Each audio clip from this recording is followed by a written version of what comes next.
when Ed and Steve Sable were building NFL Films in their second decade of existence and building the trust that was required for NFL Films to wire coaches like Dick Vermeil. Coach Vermeil was in Philadelphia, right across the bridge from Mount Laurel, New Jersey, and he joins us here on the Rich Eisen Show. Coach, thanks for calling in. I appreciate it. Hey, Rich, no problem. Always great to talk about a man of his status, Ed Sable. So what was it like being in Philadelphia while Ed Sable was across the way in Mount Laurel, New Jersey, and Ed and Steve were building NFL Films? What was that like? Well, you know, Ed Sable was a personal friend of the owner of the Philadelphia Eagles, okay, Leonard Toews, who in his own right was a special piece of work, okay? And Ed was one of those guys that was a visionary, and he knew what he wanted to do, but he wasn't getting the cooperation throughout the league and I think Leonard Toews helped him with the other owners and certainly pushed himself upon me because I would say, Ed, I don't want NFLs in my locker room because I didn't want to feel inhibited. I didn't want to think about what I had to say to a team or what I had to say to a person and see it on film somewhere time later. But it really didn't matter because Ed would go to the owner of the Eagles and say, you know, Coach doesn't want me in there. What do you think? And he would say, well, I'm the owner. You want to go in there? You go in there. So the game would be over. I'd look over my shoulder, and there's the NFL Films crew with Ed standing there with a big grin in his face, all the way to Super Bowl preparation in 1980. So actually, I think I was I sort of learned to get over it and be not so self-conscious and trust the NFL Films and specifically Ed and Steve Sable because of it. I had no choice. Yeah, I heard, Dick, though, that people like George Halas, old school guys, owners, just did not like the concept of NFL Films and just did not think that this was an important part of building a brand, or at least they were like, I'm building a football team and champions, not a brand called the National Football League. And so it's fascinating to hear stories like that, where back in the day, Ed had to sort of do end arounds, including maybe even on Papa Bear. No, you're right. And it was not just the Chicago Bear organization. There were a number of organizations that were not really excited about it. And they were all just, insecure and those kinds of things about stuff like that. And it was new. And plus, Ed, had a little short career in New York in theatrical world. Even though his career was short, his way of thinking was more theatrical, okay? And I can remember there were a few times my wife and I would be invited in the spring, in March usually, to a vacation with Leonard Toews. Who would be there would be Ed Sable. And after a martini or two in the evening on the pool deck, he would get up and go through one of his old song and dance routines. And he was pretty good. He was pretty good, but you could see he had a flair of showmanship, and I think it was reflected in the building of NFL Films. He wanted to make people aware of all the other facets that were exciting to him from a show business standpoint in the NFL that nobody else was doing. And then, obviously, the apple fell right next to the tree with Steve. And I know you were very close with the late Steve Sable.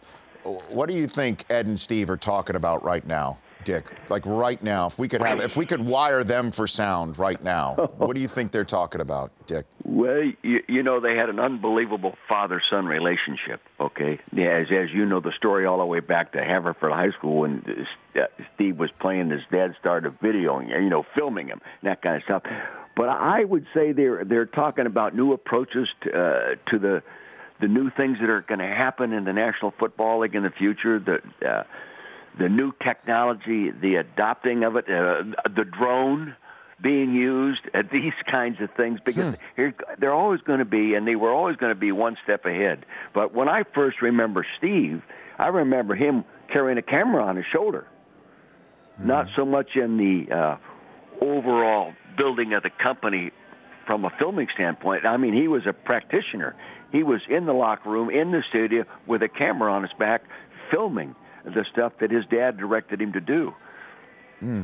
And so they'd also, in my mind too, Dick, they'd be talking about the end of that Super Bowl that we're assuming Ed was, was watching. It was right there in the state of Arizona. I know some people saying that they saw him out at the Super Bowl where they visited him and had even hopes that he'd attend the game a couple of weeks ago.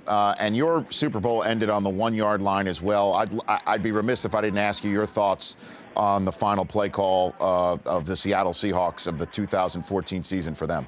Well, first off, only a coach involved in the planning knows whether it's a good call or a bad call. And I liked what Pete Carroll said. He said it was a good call that just didn't work. If it had been a completed pass and a touchdown, everyone would say it's a good call. I think they were trying to do the unexpected. To me, that's complicating it sometimes when you have a horse in the backfield that could dominate a game. Though he hadn't been real successful that year from the 1-yard line on in. But as I looked at it, they should have given him the football. And, I kind of believe I would have given him the football. That doesn't make me right and him wrong. But, boy, there's millions of people that think they should have just handed the ball off. And I feel sorry for Pete. Do you have a call from your career that stands out that you wish you had back? But, say, if they don't happen in a Super Bowl, then it's not nearly dynamic. I can't tell you how many times in my career we've driven down the field. All of a sudden, you get first down and goal to go, and you throw a pass that's picked off. And, I can think of the league opener in 2004, where it was against Carolina coming out of the Super Bowl. We drive right down the field. We throw a pass that's picked off, a drop-back pass, not even a play-action pass. We're running the hell out of the ball. And I think, oh, my God, how stupid are we? Sometimes we get too smart, and that happens. But I can think of a number of those similar situations. But if it's not in a big dynamic game, not very much is made of it. Yeah, we were talking. Just move on. We were talking to Marshall yesterday because he went into the Pro Football Hall of Fame with Ed Sabol in that class, and we were talking about how you were wired for sound in that game, and just hearing the access and hearing your reaction when Kevin Carter was coming out of the game towards the end. I mean, what do you think when you see that back, Coach? Well, I feel sorry for Kevin because, people think it's funny that I said that or it was intense, and that. But I feel sorry for Kevin because he's been teased about that. Is that right? Oh, yeah, endlessly. And what I didn't know at the time was DeMarco Farr was right behind him. And every time I go to St. Louis to do a little wine business or some kind of a function in St. Louis around the Ram organization, DeMarco teases me about that, too. You didn't catch me, Coach, But Kevin still, and he went right back in and got pressure on the play, a great football player. But he will never live down that because everybody sees it. Yeah. And Kurt Warner, Orlando Pace, a bunch of your guys were up for induction and in the Hall this year and didn't get in. I want to ask you your thoughts on Kurt Warner, Orlando Pace, Isaac Bruce, Torrey Holt, their bona fides to get into the Pro Football Hall of Fame. Well, Coach. There's no question they're qualified, and that's why they made it into the finals. I was shocked that Kurt didn't go in on the first ballot. There's no story like it. Not only performance on the field, but the whole story. His moving into the National Football League. Now they make a big deal about the number one pick in the draft. Is he going to be able to take a team to the Super Bowl? And now you're talking about Kurt Warner, who came out of the Arena League and in 1 year took a team to the World Championship. So, I mean, it's so unique, a story in itself. But all they did was put off the inevitable. And as I said to Kurt, Kurt, you've done a great job of handling disappointments with great class. So you'll handle that with great class and move on, because it isn't the number one priority in his life. Orlando, I think it'll be a year or two, like Will Shields. It took 3 or 4 years, my great guard from the Chiefs. And the wide receivers, I think it's going to take those guys a little bit longer because there are so many of them. And the numbers these guys are putting up now is almost a deterrent to the guys of the past. You know what I'm saying? Because a guy caught 700 balls in his career in the old days was already in the Hall of Fame, okay? Right. But now they're catching more than that because everyone's throwing the ball so much more. Yeah, it's tougher. That could be 7-8 years of a career right now, the way they're bringing it around.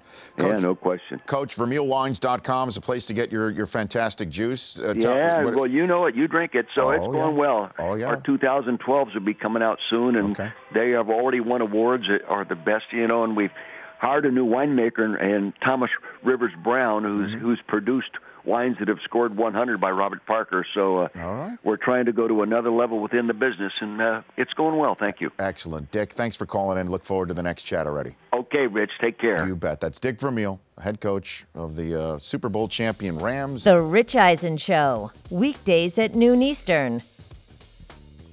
On Audience.